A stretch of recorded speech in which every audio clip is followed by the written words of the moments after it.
Hey kids, I've got some great news for you today. It's not because we're locked down at home and we don't have a garden that we can't grow our own sprouts, which are healthy and vitamin rich, with a simple glass jar. Hey Morgan, I'm doing this video to show kids how to sprout seeds. Do you want to show them? Well Dan, I've seen a lot of videos and wanted to do it for a long time. I'm ready to try. No worries, it's very easy. Do you have everything you need? I guess. Can we go through the list together? I've got some seeds and water. Many seeds will sprout really well, yet it's the first time I try, so I took mung beans from the store because they are the easiest and they are cheap too. I'm in the kitchen, tap water will work just fine. Seeds and water, that's all we need. Wait, what about the glass jar? Could be a plate, could be a glass, or even a plastic bottle. My favorite is the glass jar. It's prettier and it's strong, not like plastic. How about using a beer glass? The beer glass? I don't think it's a good idea. Just ask your dad first. We have now everything we need. The seeds, the water, the glass jar, and don't forget gauze and a string to tighten it up. Okay, let's soak seeds first. Sit them in the jar now. We will clean them up to 3 times to get rid of this green water that we get at this first bath. Water pouring through the fingers slowly, it's fine. Don't splash water everywhere. Now let our seeds soak in the water overnight. About 6 to 12 hours is ideal, up to 1 day.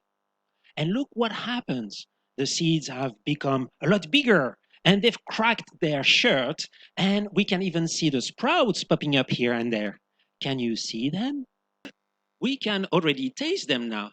Hey Morgan, taste one! Doesn't taste very good. We drain the water out over the sink, we take the cloth, put it on top of the jar, and with the string we tie it up very tightly so that it fits very well. Like this? Yes, perfect.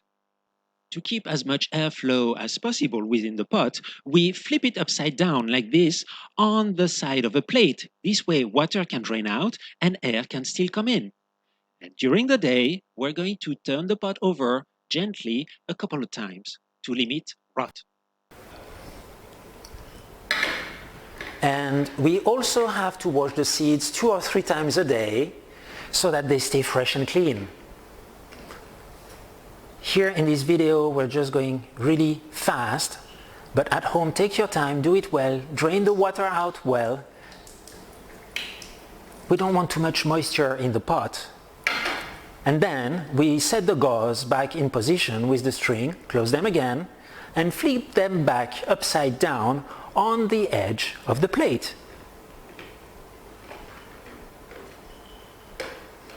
Perfect, Morgan.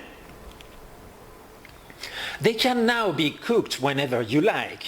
Seeds will keep growing like little plants inside the jar, and they're just delicious. If you cook them. Just don't keep them too long like this. After a few days, they might either rot or become harder and don't taste good anymore. Here we see seeds after 24 and 48 hours. Can you see what will happen to them after 3 or 4 days? Hey Dan, look at this pasta with our sprouts. And here's some more for a salad. They look delicious. Did you grow them yourself? Yes, I did. And it's very easy. And you know what? Kids at our last EcoBeats club, they ask about microgreens. It's also something very easy to grow. I think it's our next video. Great idea. Kids, I think it's time to see with your parents whether they have a spare bag of seeds that you could sprout at home. Lentils would work, any sort of beans, chickpeas, alfalfa, radishes, many seeds will sprout very well, like this. I do recommend mung beans though, because they are the easiest one. And when we do something for the first time, we want to make it easy to improve our chances of success. Now, you know how to sprout seeds at home. It's a great way to bring proteins and vitamins in your diet. And you don't need a garden for that. That's right.